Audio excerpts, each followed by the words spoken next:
Salut à tous, j'espère que vous allez bien. Et ben aujourd'hui je vais vous proposer une vidéo petit arrivage. Enfin vous êtes habitués sur ma chaîne, en général ce sont souvent des petits arrivages, mais de choses que je suis content de rentrer. Ben on en parle tout de suite après le générique.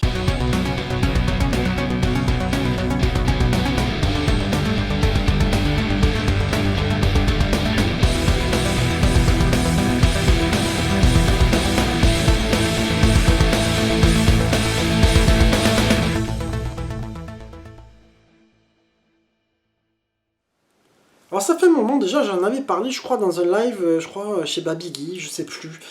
Je disais que je cherchais à avoir un deuxième stick AES carré, parce que le mien, il est un peu fatigué, tu vois, il a des heures de vol, et en même temps je me dis, voilà, le Covid, ça va s'arrêter, les potes ils vont revenir à la maison, et pour jouer à deux c'est un peu plus cool, parce que j'ai un cacahuète, mais le cacahuète il plaît pas à tout le monde, etc.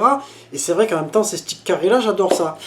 Et je disais que j'avais jamais en trouvé en dessous de 80 balles. Et en plus, souvent à 80 balles, on t'en vendait qui était en état moyen, tu vois. Et du coup, j'avais acheté, dernièrement, vous avez dû le voir dans un arrivage, justement, dans une vidéo, où j'avais acheté des jeux Neo Geo CD à quelqu'un qui vit au Japon, en fait. Et je lui avais dit, tu as pas un stick AES à me vendre, etc. Et tout, il me dit, il faut que je regarde, oui, je dois en avoir un. Puis 2 jours après, il m'envoie des photos d'un truc super splendide. Et je lui dis, mais combien tu le vends et tout ça? Il me dit, bah, ça vaut, tu comptes 43 euros. Et puis je lui dis, mais tu, du coup, c'est possible et tout, tu peux me le garder et tout ça, je te le prends. Il me dit, oui, il n'y a aucun problème. Par contre, en frais de port, ça va un petit peu chiffrer. Je dis, écoute, ça va, je suis prêt à mettre le prix sur le frais de port, vu le prix du stick. Il me dit, bah, tu comptes 16 euros. Bah, écoute, je lui ai fait le virement, etc. par PayPal. 5 jours après, c'était là. Tu vois, pour dire, franchement, c'est un truc de dingue. Des fois, tu vas commander un truc en France, le machin va mettre 15 jours à venir.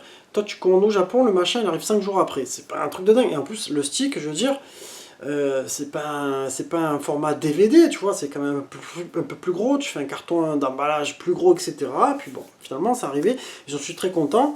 Et vous remarquerez que, franchement, il est dans un état, mais hallucinant, quoi. C'est-à-dire que on dirait qu'il est quasi neuf.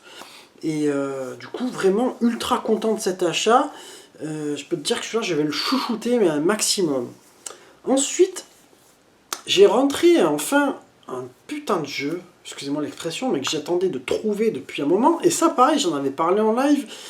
C'était, je sais plus, je crois que c'était encore chez Babigui, je me rappelle. Je parlais de ce Sega Rally sur PS2.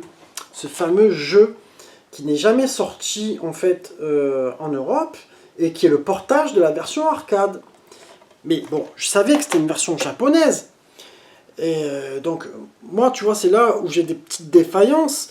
C'est que dans ma tête, tu prenais une PS2 pucée, ça marchait, tu vois. Et donc, j'avais un pote qui m'en avait une mine de côté. Tout content, je reçois mon Sega Rally et tout. Quelques jours après, je cherchais ma PS2 pucée. J'envoie le jeu. Et puis, ça me dit, eh bien, veuillez insérer un disque PlayStation 2 ou PlayStation 1. Je dis, punaise, quel bordel et tout. Je cherche, j'appelle tout le monde, etc. Et là, on me dit, oui, mais en fait, il faut savoir que il y a eu des jeux protégés contre les puces. Et ça, c'est un truc de dingue, je ne me rappelais pas du tout de ce détail. Du coup, j'ai vu qu'il était possible peut-être de faire un CD boot. J'ai contacté Yanoche aussi, qui m'a répondu très gentiment et qui m'a dit oui, il m'a envoyé le lien et tout ça. J'ai vu ce que c'était free quelque chose. Enfin voilà, je regarderai et je vous dirai, je vous tiendrai au courant parce que franchement, j'ai vraiment très envie de jouer à ce jeu-là et de voir un peu ce que ça donne. Du coup, cette version arcade sur la Play 2. Enfin bref, voilà, je suis quand même content de l'avoir rentré, parce que c'est un jeu qui est difficile à trouver, et chaque fois sur les enchères, ça s'enflamme à des prix de dingue. Ensuite, j'ai fait un petit craquage de 15 balles, mais pour un jeu, et c'est là où je crois que je rentre un petit peu dans la collectionnite, parce que c'est pas forcément un jeu sur lequel je vais souvent jouer, étant donné que je l'ai déjà sur Neo Geo, mais j'ai un affect pour les portages SNK sur la Super Famicom, et du coup j'ai rentré le fameux Art of Fighting en japonais. Alors j'aurais bien aimé rentrer le 2 aussi, mais quand j'ai vu le prix du 2, ça m'a vite calmé, tu vois, donc je pense que je vais encore rentrer peut-être un World Heroes 1, et on verra plus tard pour Art of 2 et World Heroes 2 sur Super Famicom, qui sont de très bon portage d'ailleurs. Mais là, c'est vraiment parce que j'ai envie de me faire une collecte Super Famicom, juste de jeux SNK en fait, et de quelques jeux que j'avais. Là, je dois rentrer, j'ai mon collègue Farid aussi qui m'a trouvé un Super Mario Kart en état mint pour 900 yens, donc je suis hyper content. Et ensuite, alors, c'était pas forcément prévu tout de suite d'acheter ça, mais en fait, c'est en traînant sur Facebook, etc. Vous savez, dans les groupes, il y a souvent un mec qui dit tiens, je vends ça, je vends ça. Et puis, il y avait un jeu qui me faisait un petit peu de l'œil et qui tourne à pas trop cher de base hein, sur Neo Geo. C'est le Free Countboat, donc Fire Suplex en japonais, que j'avais testé sur l'émulateur. Et c'est vrai qu'au début, ça m'avait un peu refroidi ce jeu, tu vois, je le trouvais un peu moyen. Et puis après, j'ai vu la vidéo de DGX qui m'a chauffé un max, bien sûr, et qui d'un coup a fait que j'ai testé sur l'émulateur. Et je me suis dit, j'aimerais bien le tester finalement sur Neo Geo parce que tu sens quand même des différences au niveau du gameplay. Je sais pas comment dire, il y a comme une différence de réactivité. Du coup, des fois, ça change tout dans le gameplay, justement, tu sens que il y a des trucs que tu rentres plus facilement, je sais pas comment dire, après je suis pas un spécialiste de l'émulation, etc. Mais du coup, je suis très content d'avoir rentré ce petit Free Countboat. Bon, il manque la notice, etc. Moi, je suis pas quelqu'un, vous le savez, moi je rentre pour jouer. Il était vraiment pas cher, il était à 60 € avec les frais de port compris. J'ai dit, allez, pourquoi pas, ça peut le faire, c'est super cool. Et pour finir, on n'est plus dans le jeu vidéo, mais moi je parle souvent de cinéma sur ma chaîne, et vous savez que je suis cinéphile. Je suis passé l'autre jour chez le commerçant d'à côté de chez moi, qui fait du DVD, qui fait du CD, du Blu-ray, qui fait du vinyle, il fait plein de choses.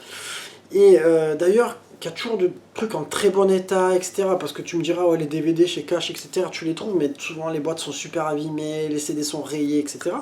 Et puis, surtout, eux, ils ont un choix vraiment comment dire, approfondi. C'est pas, tu vois, tu vas pas acheter, tu vas trouver des films, tu peux trouver du film coréen, tu peux trouver du film espagnol, tu peux trouver du film nordique. Ils ont vraiment un rayon très approfondi à ce niveau-là, que ça, tu n'en trouves pas chez Cash. Et du coup, en cherchant, je cherchais en fait un thriller, horreur, etc. Et je suis tombé sur ce film qui m'a mis une petite claque, c'est A Good Woman, c'est un film anglais. Alors je vais pas vous spoiler le truc, mais en gros, juste pour vous raconter le début, tu as une maman avec ses deux enfants qui a perdu son mari, qui s'est fait assassiner. Et le bruit courait qu'en fait il faisait du trafic de drogue, mais elle est persuadée que pas du tout. Et du coup, elle va chercher à savoir un petit peu ce qui s'est passé.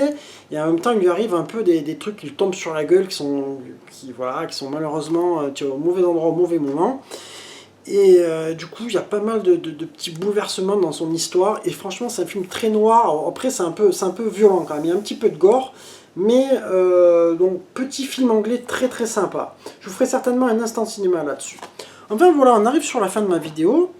J'espère qu'elle vous aura plu. Et puis, je vous dis merci à tous. Et puis, je vous embrasse. Et je vous dis à très bientôt. Ciao, ciao.